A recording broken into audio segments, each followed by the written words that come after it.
The Lord said to Moses, "Consecrate to me every firstborn male.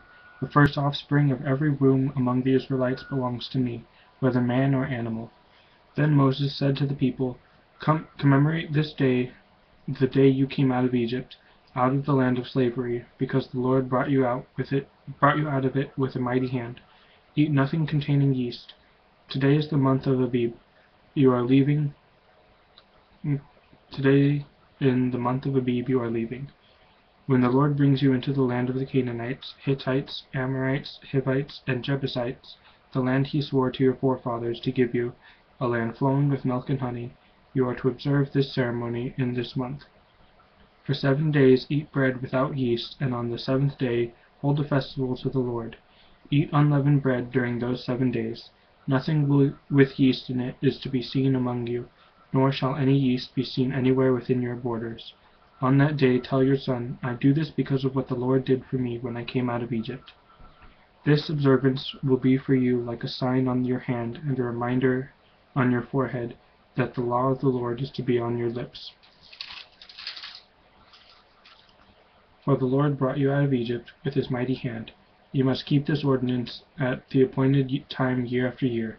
After the Lord brings you into the land of the Canaanites and gives it to you, as he promised on oath to you and your forefathers, you are to give over to the Lord the first offspring of every womb. All the firstborn males of your livestock belong to the Lord. Redeem with a lamb every firstborn donkey, but if you do not redeem it, break its neck. Redeem every firstborn among your sons. In days to come, when your son asks you, "What does this mean?" say to him, "With a mighty hand the Lord brought us out of Egypt, and out of the land of slavery. When Pharaoh stubbornly refused to let us go, the Lord killed every firstborn in Egypt, both man and animal. This is why I sacrifice to the Lord the first male offspring of every womb, and redeem each of my firstborn sons. And it will be like a sign on your hand and a symbol on your forehead that the Lord brought us out of Egypt with his mighty hand." When Pharaoh let the people go, God did not lead them on the road through the Philistine country, though that was shorter. For God said, if they face war, they might change their minds and return to Egypt. So God led the people around by the desert road toward the Red Sea. The Israelites went up out of Egypt armed for battle. Moses took the bones of Joseph with him, because Joseph had made the sons of Israel swear an oath. He had said, "God will surely come to your aid, and then you must carry my bones up with you from this place." After leaving Succoth, they camped at Etham, on the edge of the desert. By day the Lord went ahead of them in a pillar of cloud to guide them on their way, and by night in a pillar of fire to give them light, so that they could travel by day or night. Neither the pillar of cloud by day nor the pillar of fire by night left its place in front of the people. Then the Lord said to Moses, "Tell the Israelites to turn back and encamp near Pi-hahiroth, between Migdol and the sea. They are to encamp by the sea, directly opposite Baal-zephon. Pharaoh will think, the Israelites are wandering around the land in confusion, hemmed in by the desert, and I will harden Pharaoh's heart, and he will pursue them. But I will gain glory for myself through Pharaoh and all his army, and the Egyptians will know that I am the Lord." So the Israelites did this. When the king of Egypt was told that the people had fled, Pharaoh and his officials changed their minds about them and said, "What have we done? We have let the Israelites go and have lost their services." So he had his chariot made ready and took his army with him. He took 600 of the best chariots along with all the other chariots of Egypt, with officers over all of them. The Lord hardened the heart of Pharaoh, king of Egypt, so that he pursued the Israelites, who were marching out boldly. The Egyptians, all Pharaoh's horses and chariots, horsemen and troops, pursued the Israelites and overtook them as they camped by the sea near Pi-hahiroth, opposite Baal-zephon. As Pharaoh approached, the Israelites looked up, and there were the Egyptians marching after them. They were terrified and cried out to the Lord. They said to Moses, "Was it because there were no graves in Egypt that you brought us to the desert to die? What have you done to us by bringing us out of Egypt? Didn't we say to you in Egypt, 'Leave us alone, let us serve the Egyptians'? It would have been better for us to serve the Egyptians than to die in the desert." Moses answered the people, "Do not be afraid. Stand firm, and you will see the deliverance of the Lord will bring you today. You will see the deliverance the Lord will bring you today." The Egyptians you see today you will never see again. The Lord will fight for you. You need only to be still." Then the Lord said to Moses, "Why are you crying out to me? Tell the Israelites to move on. Raise your staff and stretch out your hand over the sea to divide the water, so that the Israelites can go through the sea on dry ground. I will harden the hearts of the Egyptians, so that they will go in after them. And I will gain glory through Pharaoh and all his army, through his chariots and his horsemen. The Egyptians will know that I am the Lord when I gain glory through Pharaoh, his chariots, and his horsemen." Then the angel of God, who had been traveling in front of Israel's army, withdrew and went behind them. The pillar of cloud also moved from in front and stood behind them, coming between the armies of Egypt and Israel. Throughout the night the cloud brought darkness to the one side and light to the other side, so neither went near the other all night long. Then Moses stretched out his hand over the sea, and all that night the Lord drove the sea back with a strong east wind, and turned it into dry land. The waters were divided, and the Israelites went through the sea on dry ground, and with a wall of water on their right and on their left. The Egyptians pursued them, and all Pharaoh's horses and chariots and horsemen followed them into the sea. During the last watch of the night the Lord looked down from the pillar of fire and cloud at the Egyptian army, and threw it into confusion.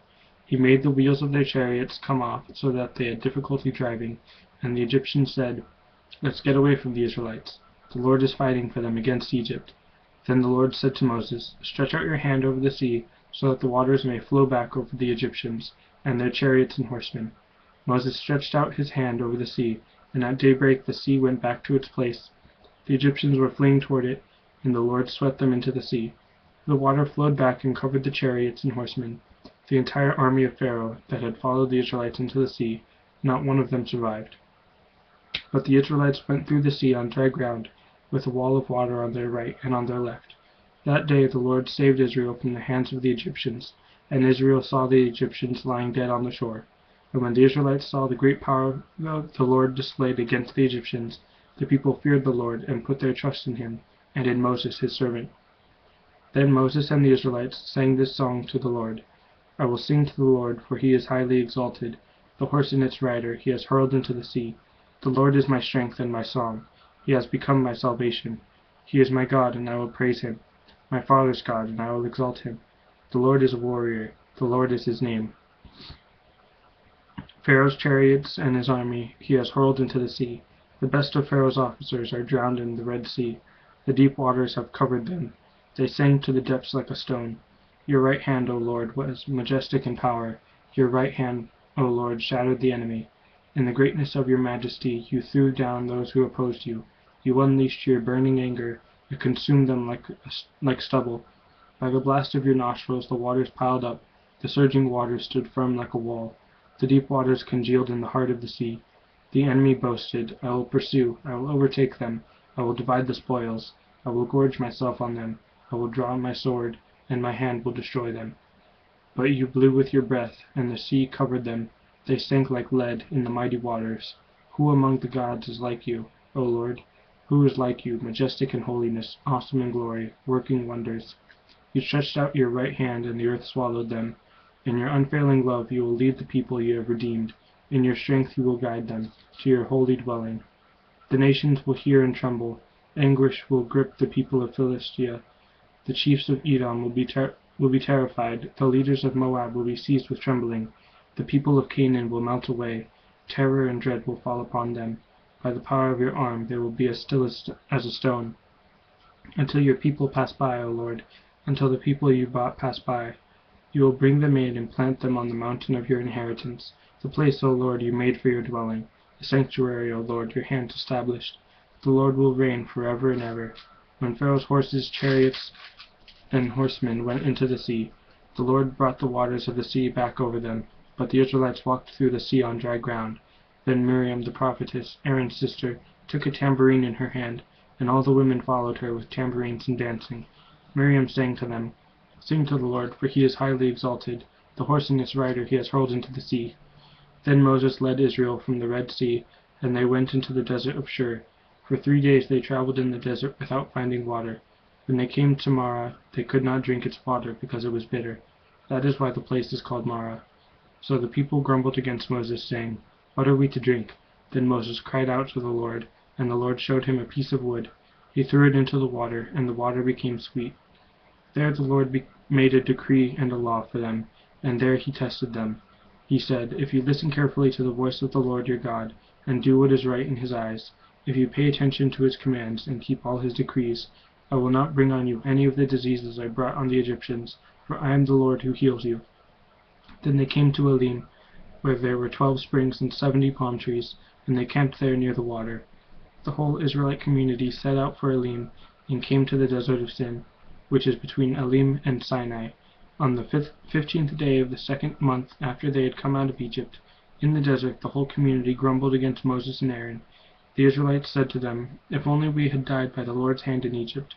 There we sat around pots of meat and ate all the food we wanted, but you have brought us out into this desert, to starve this entire assembly to death." Then the Lord said to Moses, "I will rain down bread from heaven for you. The people are to go out each day and gather enough for that day. In this way I will test them and see whether they will follow my instructions. On the 6th day they are to prepare what they bring in, and that is to be twice as much as they gather on the other days." So Moses and Aaron said to all the Israelites, "In the evening you will know that it was the Lord who brought you out of Egypt, and in the morning you will see the glory of the Lord, because he has heard you grumbling against him. Who are we that you should grumble against us?" Moses also said, "You will know that it was the Lord when he gives you the meat to eat in the evening, and all the bread you want in the morning, because he has heard your grumbling against him. Who are we? You are not grumbling against us, but against the Lord." Then Moses said to Aaron, "Say to the entire Israelite community, 'Come before the Lord, for he has heard your grumbling.'" While Aaron was speaking to the whole Israelite community, they looked toward the desert, and there was the glory of the Lord appearing in the cloud. The Lord said to Moses, I have heard the grumbling of the Israelites. Tell them, at twilight you will eat meat, and in the morning you will be filled with bread. Then you will know that I am the Lord your God." That evening quail came and covered the camp, and in the morning there was a layer of dew around the camp. When the dew was gone, the flakes like frost on the ground appeared on the desert floor. When the Israelites saw it, they said to each other, "What is it?" For they did not know what it was. Moses said to them, "It is the bread the Lord has given you to eat. This is what the Lord has commanded. Each one is to gather as much as he needs. Take an omer for each person you have in your tent." The Israelites did as they were told. Some gathered much, some little. And when they measured it by the omer, he who gathered much did not have too much, and he who gathered little did not have too little.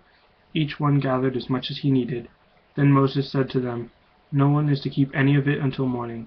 However, some of them paid no attention to Moses. They kept part of it until morning, but it was full of maggots and began to smell. So Moses was angry with them. Each morning everyone gathered as much as he needed, and when the sun grew hot, it melted away. On the 6th day they gathered twice as much, 2 omers for each person, and the leaders of the community came and reported this to Moses. He said to them, "This is what the Lord commanded.